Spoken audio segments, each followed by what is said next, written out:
허경영의 삼삼정책. 안녕하십니까, 한월입니다. 중산층 이하 성인 1인당 1억씩 코로나 긴급 생계지원금을 지급할 수 있을까요? 전문가는 아니지만 일반인의 시각으로 한번 살펴보겠습니다. 결론부터 말해 가능할 것입니다. 중산층 이하 18살 이상 국민에게 1억씩 지급하기 위해서는 약 4천조 원의 재원이 필요합니다. 이 4천조 원의 재원은 양적 완화를 통해 마련하는데요. 이렇게 양적 완화하면 우리 국가 경제에 어떤 영향이 올까? 쉽게 말해 돈 푸는 게 아니라 채무자가 가계에서 정부로 바뀌는 것이라고 할 수 있습니다. 중산층 이하 성인의 1억씩 지급 후 가계나 영세기업 빚을 갚고 남는 돈은 당분간 인출 못하도록 하면 돈이 풀릴 일이 없습니다. 즉 고인플레이션은 가능하지 않다는 말씀입니다. 빚을 갚고 남는 돈은 향후에 인출하더라도 일정 한도로 인출이 가능하게 해서 인플레이션을 적정 수준 관리가 가능할 것으로 생각합니다. 이렇게 강제로 인출 못하게 하지 않더라도 일반적으로는 받은 돈을 함부로 쓰지는 않을 것입니다. 또한 돈이 과도하게 풀리지 않게 다양한 인센티브가 가능합니다. 잠시 3대 경제주체별 빚을 한번 살펴보겠습니다. 우리나라 가계빚은 2천조 원이 넘고요. 기업빚도 2천조 원이 넘습니다. 정부빚은 아직 1,000조 원이 못 되는데요. 이것은 작년 기준 자료입니다. 자, 정부 부채보다 가계 부채가 문제인 것으로 이 그래프 상으로 볼 때 그렇게 생각이 됩니다. 주요국의 GDP 대비 가계 부채 비율을 볼 때 재작년 3월 자료이긴 하지만 우리나라가 97.9%, 영국이 84.4%, 미국이 75.6%, 선진국 평균은 73.2%입니다. 그래프상으로 볼 때 우리나라만 가계부채가 폭증한 것을 볼 수가 있습니다. 2000년 이후 우리나라와 주요국의 가계부채, 국가부채 추이를 볼 때 우리나라는 가계부채와 국가부채가 비슷한 비율로 상승했음을 볼 수 있습니다. 한편 미국이나 선진국 평균을 보면은 빨간 선이 가계부채인데 가계부채가 2000년 대비 2020년 현재 거의 비슷한 수준임을 볼 수가 있고 국가부채는 거기에 비해서 미국이든 선진국 평균이든 2배 이상 늘었음을 볼 수가 있습니다. 다른 나라는 가계부채를 정부부채로 전환한 것으로 보입니다. 주요국의 GDP 대비 가계부채, 기업부채 비율을 보면 우리나라는 다른 선진국에 비해서 가계부채 비율이 평균적으로 한 30% 정도 더 높은 것을 볼 수가 있습니다. 거기에 비해서 기업부채 비율은 우리나라나 다른 선진국이나 거의 비슷한 수준인 것으로 나타납니다. 자, 우리나라 가계빚 세계 2관왕, GDP 대비도 최대이고 증가속도도 1위라고 합니다. 2021년 2, 4분기 기준으로 볼 때 우리나라 가계부채는 GDP 대비 104%가 넘었습니다. 거기에 비해서 우리나라 정부 부채는 GDP 대비 47% 정도 수준입니다. GDP 대비 정부 부채는 일본 같은 경우 242%가 넘고 싱가포르이 151%, 미국이 126%, 영국이 124%, 유로 지역이 평균 118%입니다. OECD에서 우리나라에게 추경 등 확장적 재정 정책을 권고한다는 기사도 있고요. 또 포스트 코로나에도 돈 풀기를 멈추지 마라는 권고를 했다는 기사도 있습니다. 케임브리지 대학교 장하준 교수 강의 내용을 한번 보면은 한국의 재정 상태는 양호하다. GDP 대비 정부 부채 비율을 보면 부채 비율이 낮은 국가에 속한다. 코로나 이후 자료를 볼 때도 우리나라 정부 부채는 GDP 대비 그 비율이 다른 나라에 비해서 상당히 낮은 편임을 볼 수가 있습니다. 우리나라 정부는 더 빚내도 된다.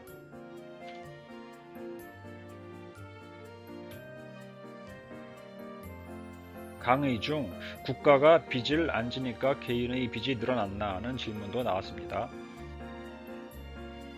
위기의 상황에 국가가 빚지는 게 낫다. 국가가 빚내서 투자를 잘하면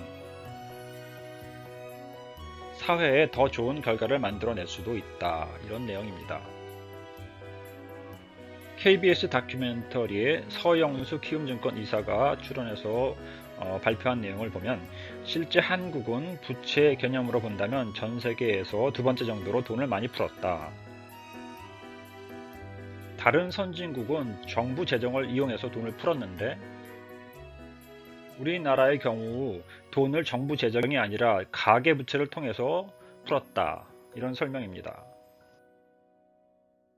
2008년 금융위기 이후 대다수 선진국은 더는 가계부채를 이용해 경기를 부양하지 않겠다고 선언했어요. 법률을 만들어 법제화 해버렸고요. 선진국들이 그렇게 시스템을 바꿀 때 우린 바꾸지 않았다는 겁니다. 민간 부채, 가계 부채를 중심으로 경기를 부양했던 거죠. 그 결과 우리나라는 가계 부채가 훨씬 더 많이 증가했다. 이렇게 설명을 하고 있습니다. 다니엘 슈텔터라는 경제학자는 민간 부채가 국가 부채보다 더 위험하다. 대부분의 금융위기에서 그랬듯이 위기는 가계부채에서부터 발생한다. 빠르게 가계부채가 증가한다는 것은 일종의 경고신호이다.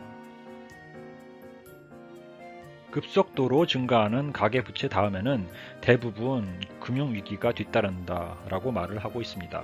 자, 이러한 가운데 미국 연준이 기준금리를 곧 인상한다는 그러한 기사들이 나오고 있습니다. 미국 연준이 기준금리를 인상할 때마다 경제위기가 발생했던 것을 볼 수가 있는데요. 예를 들어 1990년대 말에 기준금리를 인상한 후 2000년대 초 닷컴 버블이 붕괴했습니다. 또 2004년 무렵부터 기준금리 인상한 후에 2008년 글로벌 금융위기가 왔고요.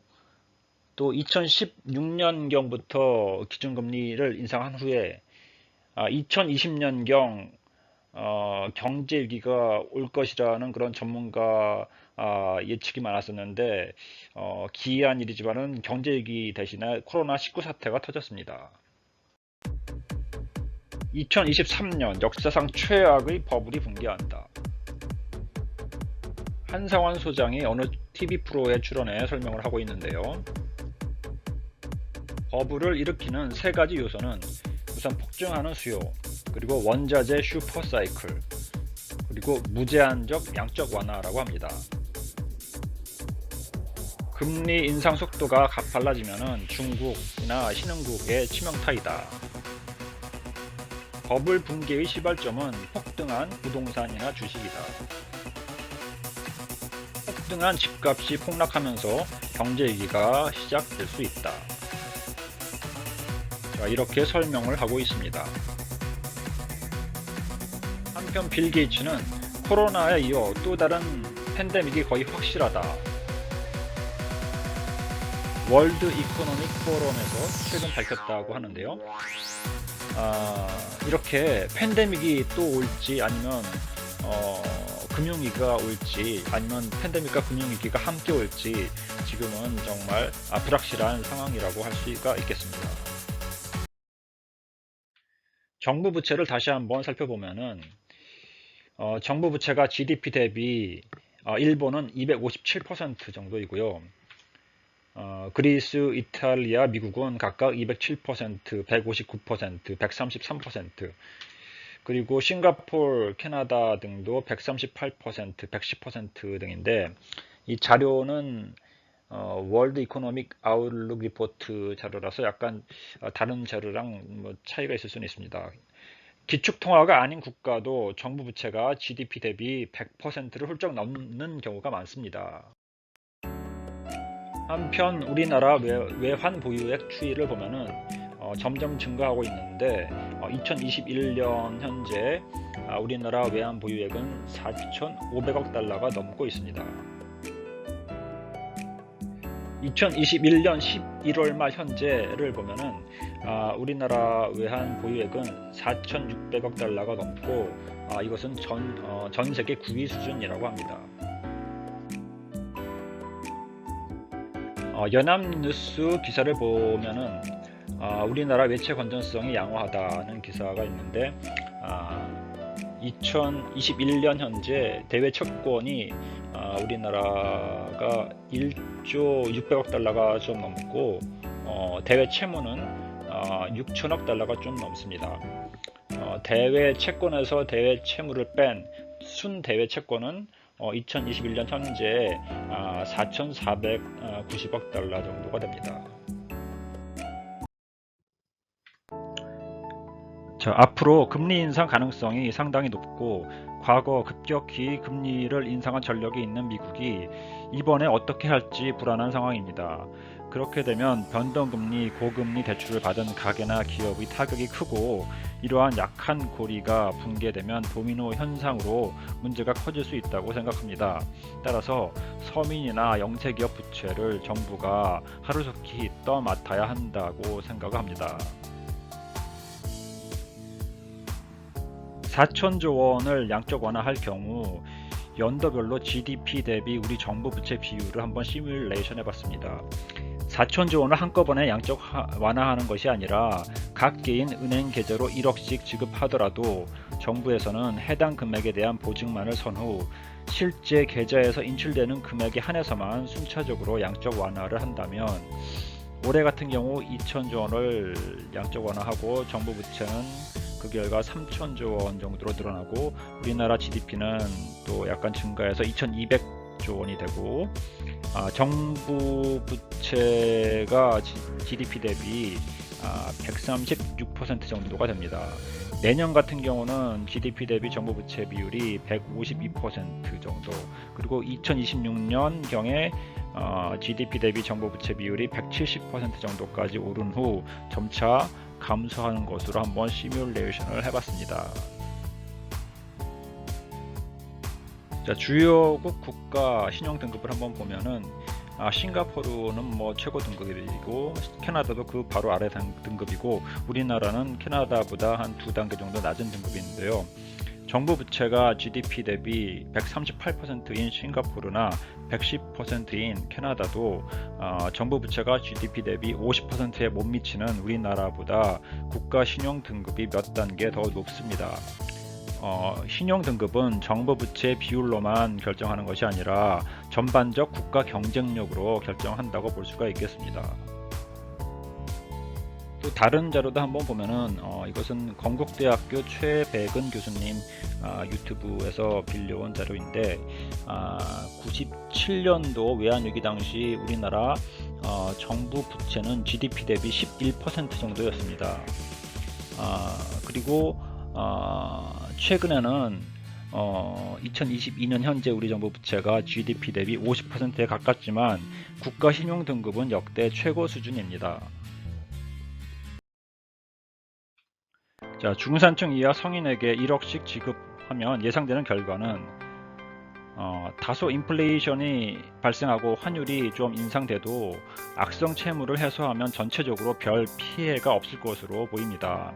가계 빚이나 자영업자 빚을 갚고 시장에 풀릴 돈이 많지 않을 것 같고 국민배당금 월 150만원 수령으로 일반적으로는 더 고금리 대출을 받을 일도 없어질 것입니다. 전반적으로 소비와 생산 활성화로 안정적인 경제 고성장이 예상됩니다. 결국 신뢰의 문제인데 그 나라가 돈이 휴지 조각이 되지 않도록 잘 관리할 것이다 라는 기대와 기존의 실적이 있어야 합니다. 그 나라가 발행한 화폐를 믿지 못하면 하이퍼 인플레이션이 발생하고요. 어느 나라가 재정 적자를 겪더라도 이 나라가 돈을 갚을 것이라는 신뢰가 있다면 하이퍼 인플레이션은 발생하지 않습니다. 정책 당국과 화폐에 대한 신뢰가 있는 경우 MMT, 즉 정부 발행 채권을 중앙은행이 인수하는 방법이 가능할 것입니다. 혹시 인플레이션이 발생하더라도 그때에 맞춰 긴축 정책을 실시하면 될 것으로 보입니다. 자, 온돌 효과라고 말할 수 있겠는데 낙수 효과는 사실은 없다고 보여집니다. 기업에 자금을 공급해서 낙수 효과를 노리기보다 중산층 이하 전 국민에게 자금을 공급해서 돈이 순환하게 하는 것이 훨씬 효과적일 것입니다. 대다수 국민은 돈 쓰는 데 재능이 있고 일부만 돈 버는 재능이 있습니다. 중산층 이하에 공급된 자금은 결국 일부 고소득층에게 갑니다. 코로나 긴급 생계지원금 1억씩을 지급하면 모두에게 윈윈 게임이 됩니다. 즉 모두가 이기는 게임이 된다고 생각합니다. 이것으로 이번 동영상을 마치겠습니다. 감사합니다.